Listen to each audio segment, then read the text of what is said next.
Hey, what's up everybody? I'm finally on the beach with this foil drive, and I'm glad I had my toolbox with all the knickknacks inside. It was really helpful, and it took me a good 20 minutes here to kind of think about what would be a good setup here, particularly because I'm using a larger board. I have the 7 Armstrong Downwind SUP Foil Board. That's the first one I want to try out in this series, and the reason why I'm trying this one is because I'm already knee deep in trying to get this thing pedaled up without assistance. So I kind of semi got there, so I really had to prove it to myself first that I can do that before I'm going to put a motor on.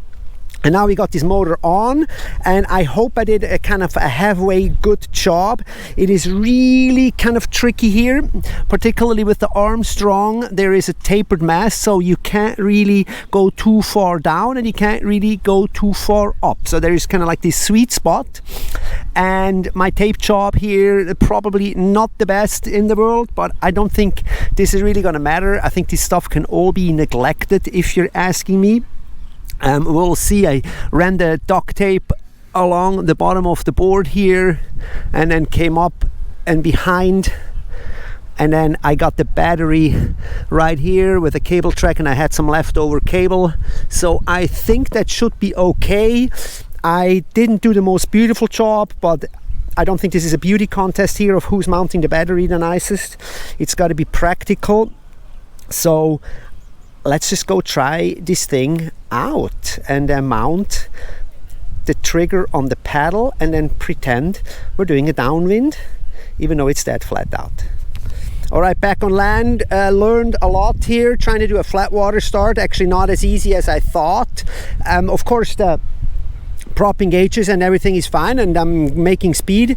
The foil engages and wants to get out of the water, and it does, and then I lose the prop traction, and then I'm stalling out. So that is something I'm gonna need to learn a little bit, maybe also with a little waves or downwind scenario. Here it's pretty flat otherwise. Then I also found the handle here. The handle mount was a little unfortunate because I couldn't paddle and push the prop at the same time, or push the lever there at the same time. So I'm gonna have to play around with this a little bit more and find a more comfortable spot where I get a good grip on the paddle and a good grip on the controller as well. So of course I'm far from being done, and the next idea now is I'm gonna try to e-foil this thing. So I want to put the pod further down, which poses a problem with the Armstrong mast because they're tapered to the bottom, and now all of a sudden that pod is no longer snugly sitting on the mast because now it's too loose, it's too big. So I solved this problem with just wrapping a bunch of duct tape around the mast and kind of create a little padding on the front, on the leading edge, so to speak. And now that pod is sitting pretty snug on there. I got 3 cable holders on it, and the cable is just long enough to get to the bottom, but boy does that look bad now, because I'm gonna have so much drag on this mast now with the cable and the duct tape and all of that. So I'm not sure how good that's gonna be. Is it really meant for e-foiling? We'll see. I mean, yes and no. No, it's not meant for e-foiling. It's an e-foil assist. It's a foil drive assist, not an e-foil. But I'm still going to try it out and try to kill this battery a little bit and see how that goes. All right, so concluding this thing real quick, starting with the assist and trying to do the flatwater start. Of course, the propeller engages super quick. There's a lot of torque, really good. I did struggle a little bit with the mount on the paddle. I couldn't really find a good spot where I mount this controller so I can have that paddle rhythm while I am just triggering the controller and the propeller. So there I was a little struggling. I thought I can just like transition from paddling with the assist into pumping, but I kind of failed of doing that just because I couldn't find a really comfortable spot for the controller. So I'm gonna have to play around with this a little more. So, and then after that, of course, the e-foil thing, and to my surprise, it actually worked really well.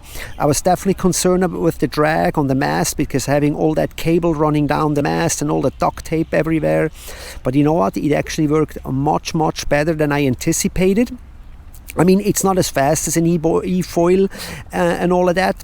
That makes sense. Of course, it doesn't need to be an e-foil. It doesn't want to be an e-foil, but it sure could. And if you have a really light rider, you can e-foil a lot. I mean, even for me, I was cruising around doing figure eights out there, and it's really good practice. You want to practice a board and your wing, you can really use this as an e-foil and practice the board and practice foiling all together. Say if you're a beginner and you're getting into it and you already want one of those, totally beginning, like you have a Downwind foil board like mine, I can stand on it. I don't even need to do a takeoff. I just stood on the board because the 121 liter floated me, and I just pulled the trigger and the thing started going, and boink, I was out of the water. So really, really beginner friendly stuff here too.